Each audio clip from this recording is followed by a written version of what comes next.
And today's thought of the day is actually very important and very interesting because it deals with our productivity. And it's like flow versus force, the new productivity. And as we begin with the question, and today I would definitely want you to raise your hand if you have ever spent 8 hours studying, but somehow learned less than you did in that one magical 2 hour session where everything just clicked. So many times it has happened. Thank you. Thank you for the acknowledgement. And raise your hand if you've ever worked until 2 a.m. on a project, feeling like you're pushing a truck uphill, only to solve the same problem effortlessly the next morning after a good night's sleep. Yeah, it has happened many times. Exactly. So here's what's fascinating. We have all experienced both versions of productivity, the grinding, forcing, teeth clenching version that leaves us drained, and the following effortless version where we accomplish more in less time and actually enjoy the process. So today, I want to show you why a river doesn't force its way uphill, yet it shapes valleys and mountains over time. So it's time to revolutionize how we think about getting things done. I'm sure it'll be really interesting and mind opening. So let's talk about the productivity myth we've all been sold to, the grind culture story. Work hard, sleep less, push through pain, ignore your body, sacrifice relationships.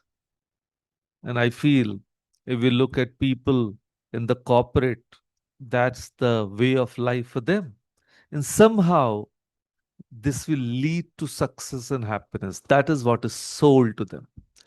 In the Indian context, this looks like students pulling all nighters during exam season, surviving on tea and willpower, and then wondering why their minds go blank during the actual test.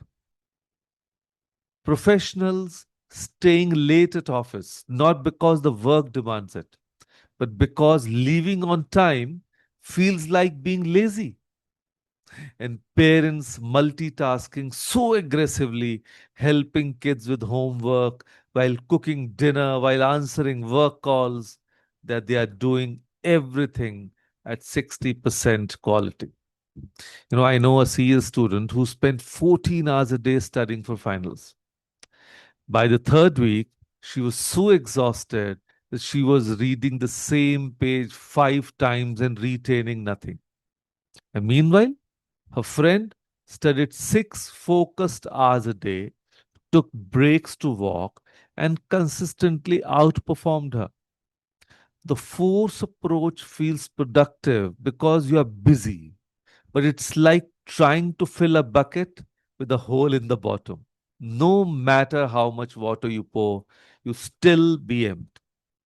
So, signs you're operating in force mode can be you feel busy but not accomplished. Simple tasks feel overwhelming, or you need multiple cups of coffee just to function. You're constantly fighting distractions instead of naturally focusing, and your work feels like pushing against resistance. But let me introduce you to flow, the productivity game changer that ancient wisdom and modern neuroscience both celebrate. So, flow is that magical state where time seems to disappear or slow down. You're completely absorbed in what you are doing. Ideas come naturally and effortlessly. How beautiful is that?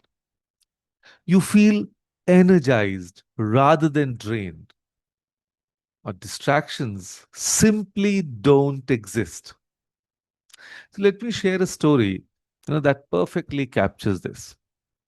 A friend of mine is a graphic designer who used to force himself to be creative. He would sit at his computer from 9 a.m., struggling to come up with concepts, feeling frustrated, but inspiration didn't strike on command. His designs were technically correct, but lacking soul. And then he discovered his flow pattern. He realized his creativity peaked in two windows: early morning with coffee and instrumental music, and late evening after a walk.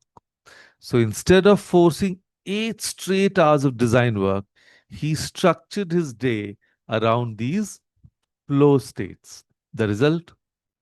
He now completes his best work in 4 to 5 hours and has become the go to designer in his agency.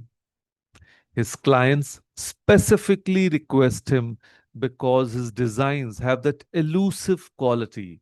They feel alive and inspired. So, for students here, that feeling when you are genuinely interested in a topic and suddenly you are reading for 2 hours straight without even realizing it. And that's flow. You're not forcing yourself to focus. You're naturally drawn into deep engagement. And for professionals, I would say they must remember the last presentation they were genuinely excited about, the one where ideas flowed naturally and you felt confident delivering it. And that wasn't luck, that was flow. So here's what flow actually looks like in daily life. Let me share a few examples. A cook who's completely absorbed in creating a new dish, experimenting with spices and flavors without checking the clock. Or a programmer who gets so engrossed in solving a coding problem that they forget to eat lunch. Or a teacher who's so passionate about the subject that the entire class period feels like 10 minutes.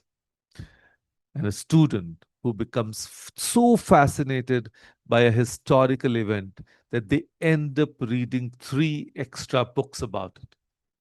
So, the beautiful paradox is when you stop forcing productivity and start flowing with it, you accomplish more with less effort. So, here's the science: when you are in a flow, your brain releases a cocktail of feel good chemicals: dopamine for focus, norepinephrine for attention, and endorphins for pleasure. And you're literally getting high on productivity.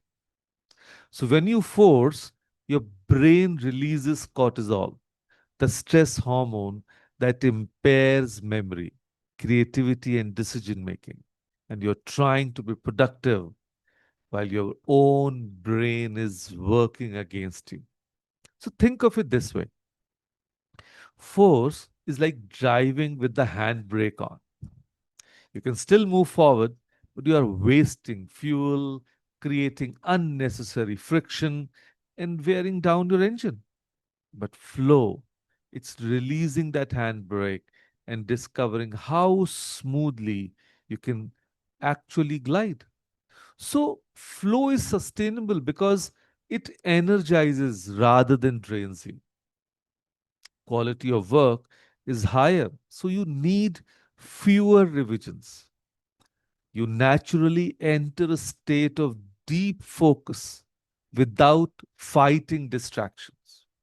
Or learning and retention improve dramatically, and you actually enjoy the process, not just the outcome.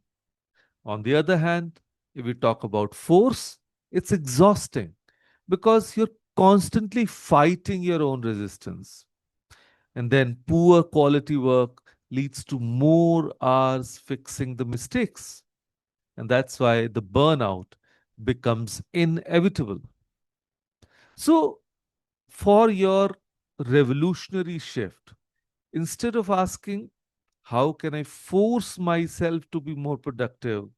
Start asking, when and how do I naturally flow? Because everyone's flow pattern is different. Some people flow in the early morning silence, others during the bustling energy of the afternoon. Some might need complete quiet, others thrive with background music or the cafe chatter. Then some flow best alone, others in collaborative environments. So some need structured environments, but there are people who need flexibility and spontaneity. So the key is to become a detective of your own productive patterns. That is, to recognize it that when do you lose track of time? What environment naturally draws you into deep focus? Or what activities energize rather than drain you? So here's a profound truth that will transform your relationship with productivity. So listen to me carefully. You don't need to force yourself to be amazing. You need to discover the conditions where your natural amazingness can emerge. Like we say, a river doesn't struggle to carve the Grand Canyon, it simply follows its natural path consistently over time. The magnificent result isn't from force, it's from the power of sustained flow. So, your productivity isn't about grinding harder, it's about flowing smarter. So, when you align your work with your natural rhythms, honor your energy patterns, and create conditions for flow, you don't just get more done, you become the kind of person who naturally creates excellent work while actually enjoying the process. So, right now, think back to a recent moment when you felt completely absorbed in an activity. It could be cooking, writing, coding, teaching, organizing, creating, just about anything where you lost track of time and felt genuinely engaged. And then ask yourself, when do I feel most in flow? So maybe it's when you're explaining something you're passionate about to a friend, or maybe it's when you're solving problems with your hands, or maybe it's when you're creating something from scratch. So write down that activity and the conditions that surrounded it. So, what time of day was it? What was your environment like? Or what was your energy level? So now, schedule at least 30 minutes today, not tomorrow, not next week, but today, to do that activity without distractions. Turn off notifications. Create your optimal environment. Give yourself permission to flow and experience the difference between forcing productivity and flowing with it. And remember, you have a river of natural productivity within you. So stop building dams and start channeling the flow. So, with that thought, thank you. Thank you, everyone, for joining us today.